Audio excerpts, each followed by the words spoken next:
Hello everyone, welcome to Gyanalaya. आइए आज हम ईएमआरएस के कॉन्टेक्स्ट में चर्चा करते हैं कुछ इम्पोर्टेंट टॉपिक्स के बारे में। साथ ही साथ कुछ बहुत आप कह सकते हो रेलेवेंट क्वेश्चंस कुछ लोगों ने मुझसे पूछे हैं। तो इस वीडियो के माध्यम से, आज ज्ञानालय के माध्यम से 2-3 बहुत बेसिक क्वेश्चंस हैं, बट मुझे लगता है कि ये जानना जरूरी है लोगों के लिए। तो मैंने उस पर भी सोचा कि वीडियो बना दूं, तो मैंने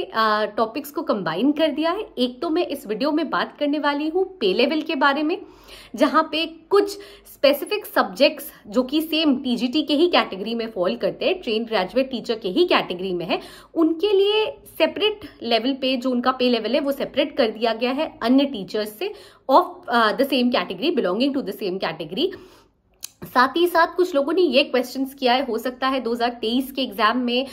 उनको ईएमआरएस के बारे में उतनी जानकारी नहीं थी, क्योंकि ईएमआरएस का जो आप कह सकते हो जो एक एफर्ट निकाला गया था उस समय, जो एक स्टार्टिंग पॉइंट था वो जो कि बिल्कुल रिसेंटली लिया गया था। और कुछ लोग ऐसे भी हैं जो अब बिल्कुल फ्रेशली, बिल्कुल फर्स्ट टाइम अपियर ही होंगे इस एग्जाम के लिए। तो उन्होंने कुछ स्पेसिफिक क्वेश्चंस पूछे हैं मार्क्स रिलेटेड, पेपर के ड्यूरेशन से रिलेटेड। तो उन सब पे भी जो कि है मैं थोड़ी सी चर्चा करूंगी अपने इस वीडियो में। उम्मीद करती हूं आप सब मेरे साथ अंत तक जुड़े रहेंगे। आइए ज्ञानालय के माध्यम से हम थोड़ी थोड़ी जो कि है इन सारे विषयों पे चर्चा करते हैं। सबसे पहले तो देखिए, मैं अपना वीडियो शुरू करूंगी और बताना चाहूंगी कि ट्रेन ग्रेजुएट टीचर, हम सब जानते हैं कि देखिए ईएमआरएस के अंदर रिक्रूटमेंट कंडक्ट हुए हैं, आप कह सकते हो टीचिंग और नॉन टीचिंग स्टाफ दोनों के लिए ही। यहाँ पे 38,000 प्लस वैकेंसीज को 3 सालों में भरने की जो प्रक्रिया है वो पूरी करनी है सरकार को। मिनिस्ट्री ऑफ ट्राइबल अफेयर्स द्वारा ये नोटिफिकेशन निकाला गया था नोटिस में, जो कि उन्होंने बताया है। नेस्ट अथॉरिटीज जो कि एक ऑटोनॉमस बॉडी है, जिसको कि मिनिस्ट्री ऑफ ट्राइबल अफेयर्स ने हैंडओवर कर दिया है ये रिक्रूटमेंट प्रोसीजर कंडक्ट करने की रिस्पॉन्सिबिलिटी को। अब इस रिस्पॉन्सिबिलिटी के अंदर जो ट्रेन ग्रेजुएट टीचर्स हैं, टीजीटी वालों के लिए देखिए बहुत सारे सब्जेक्ट्स थे जिसमें कि रिक्रूटमेंट कंडक्ट किए गए, जिसके लिए कि जो कि है लोगों के एप्लीकेशंस इनवाइट किए गए, एग्जाम कंडक्ट हुआ, उन्हें जो कि रिक्रूट करके डिफरेंट ईएमआरएस असाइन किए गए हैं, लोगों ने रिपोर्ट किया, ज्वाइन किया, सब कुछ सही था। अब इसमें गड़बड़ी ये हुई है कि देखिए टीजीटी के अंदर ही जो कि है बाकी जो अन्य विषय के टीचर्स हैं उन्हें लेवल 7 पर रखा गया है, पर टीजीटी के ही 2 सब्जेक्ट्स ऐसे हैं, 2 सब्जेक्ट के जो टीचर्स हैं आप कह सकते हो, उन्हें लेवल 7 में नहीं रखकर लेवल 6 में रखा गया है। अब देखिए सबसे पहले तो चर्चा का विषय है कि ये 2 सब्जेक्ट्स कौन कौन से हैं। तो ये 2 सब्जेक्ट्स हैं पीईटी यानी फिजिकल एजुकेशन टीचर और म्यूजिक के लिए। अब देखिए ये फिजिकल एजुकेशन टीचर पीईटी जो है या फिर म्यूजिक जो है, ये भी उसी ट्रेन ग्रेजुएट टीचर की कैटेगरी में ये फॉल कर रहे हैं जैसे कि अन्य और टीचर्स फॉल कर रहे हैं। पर जो अन्य और आप कह सकते हो स्टाफ या एम्प्लॉयज हैं ईएमआरएस के, उन्हें लेवल 7 पे रखा गया है, और सिर्फ इन दोनों जो स्पेसिफिक सब्जेक्ट के टीचर्स हैं उन्हें जो कि लेवल 6 पे रखा गया है। तो क्या ये अनफेयर नहीं होगा कि आप एक ही मतलब कैटेगरी या एक ही जो क्लासिफिकेशन है टीचर्स का, जिसके बेसिस पे आपने रिक्रूटमेंट कंडक्ट किया है, जिन्होंने आके अपने होम डिस्ट्रिक्ट को छोड़कर वो दूसरी जगह शिफ्ट हुए, उन्होंने ज्वाइन किया है आके। बहुत जगह अभी ईएमआरएस में फ्लैट्स और जो क्वार्टर्स है वो भी नहीं असाइन किए गए, फिर भी वो वहां पे पढ़ाने चले गए हैं।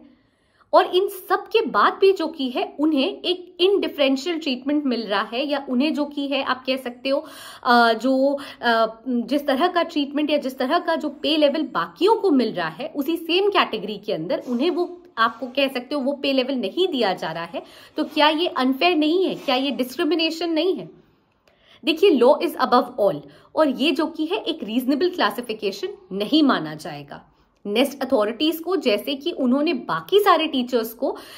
लेवल 7 पे रखा है, उन्हें पीईटी फिजिकल एजुकेशन टीचर और म्यूजिक टीचर जो कि टीजीटी के यानी ट्रेन ग्रेजुएट टीचर के कैटेगरी में ही फॉल करते हैं, जिन्होंने भी वही एप्लीकेशन फॉर्म भरे, जिन्होंने भी वही एग्जाम दिया, जिन्होंने बिल्कुल उसी तरह से जो की है रिपोर्ट किया, अपनी ज्वाइनिंग की प्रक्रिया पूरी की, और वो आकर जहां पे भी उन्हें रिक्रूटमेंट दिया गया, जहां पे भी उन्हें जॉब असाइन किया गया, वहां पे आके वो भी अपना 100% दे रहे हैं।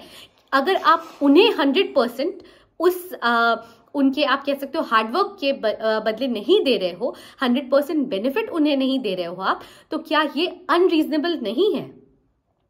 देखिए, मेरी यही रिक्वेस्ट है इस वीडियो के माध्यम से नेस्ट अथॉरिटीज से कि आपको पीईटी यानी फिजिकल एजुकेशन टीचर और म्यूजिक टीचर जो कि ट्रेन ग्रेजुएट टीचर के कैटेगरी में फॉल करते हैं, उन्हें भी आपको लेवल 7 में रखना चाहिए। और साथ ही साथ मेरी ये भी दरख्वास्त है और मेरी ये भी एडवाइस रहेगी सारे पीईटी और म्यूजिक टीचर्स को जो कि ट्रेन ग्रेजुएट टीचर्स के कैटेगरी में फॉल कर रहे हैं across all EMRS in the country, उनको जो कि अपना एक ग्रुप या कम्युनिटी बनाकर ये मैसेज जो कि है आप कह सकते हो एप्लीकेशन के फॉर्म में ड्रॉप करना चाहिए या फिर मेल द्वारा जो कि नेस्ट तक पहुंचाना चाहिए कि भाई आप हमें इस अनरीजनेबिलिटी की या फिर आप हमें इस अनरीजनेबल क्लासिफिकेशन की वजह बताएं पहले तो, और सेकेंडली अगर कोई रीजनेबल ग्राउंड नहीं है तो आप प्लीज हमें भी जो कि है लेवल 7 में ही प्लेस करें।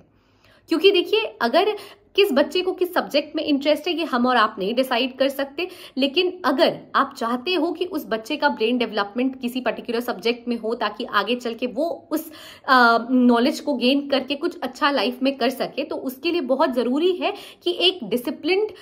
लाइफ वो जिए, एक आप कह सकते हो ओवरऑल डेवलपमेंट उस बच्चे का हो, स्पेसिफिकली उस सब्जेक्ट में हो सकता है कोई म्यूजिक के फील्ड में ही बहुत अच्छा कर जाए, लेकिन उसके लिए स्टार्टिंग से उस म्यूजिक टीचर की आप कह सकते हो एक प्रॉपर मेंटरशिप, एक प्रॉपर गाइडेंस की जरूरत है उस बच्चे को, जिसके थ्रू वो अच्छा कर सकेगा लाइफ में। लेकिन अगर आप उस म्यूजिक टीचर को ही बाकियों की तरह सेम लेवल पे ट्रीट नहीं कर रहे हो तो वो म्यूजिक टीचर अपना 100% कैसे दे पाएगा? जब वो अपना 100% नहीं देगा तो क्या उस बच्चे का ओवरऑल डेवलपमेंट हो पाएगा? तो मिनिस्ट्री ऑफ ट्राइबल अफेयर्स ने जिस एम से खोला है ईएमआरएस रेसिडेंशियल स्कूल्स जो है ये,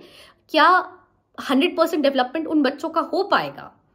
तो देखिए, ये सबसे बड़ी चीज है, हमें ये चीज समझना होगा, इस बात की गहराई को समझनी होगी, और जो फिजिकल एजुकेशन टीचर है एंड म्यूजिक टीचर है उन्हें भी जो कि सेम लेवल पे हमें रखना होगा, सेम तरीके से ट्रीट करना होगा। ये तो थी पहली चीज।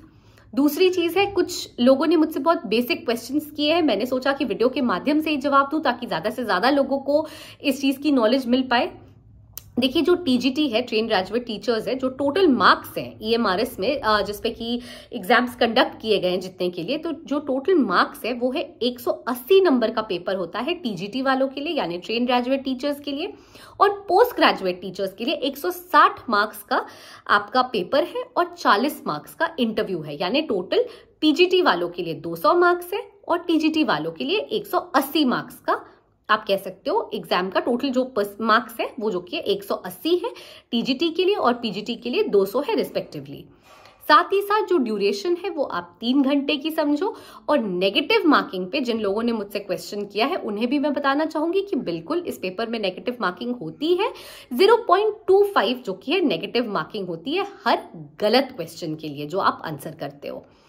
तो आई होप कि जो बेसिक डाउट्स थे, जो पे लेवल की इंफॉर्मेशन थी जो मुझे आप सब तक देनी थी, आप सब लोगों तक पहुंचानी थी, वो मैंने पहुंचा दी है। Thank you so much for staying tune till the end. Please stay tune to Gyanalaya and please do like, share and subscribe our channel. I hope कि ज्ञानालय के माध्यम से जो भी यूजफुल इंफॉर्मेशन है वो मैं आप सब तक पहुंचाने में सक्षम हूं। Thank you.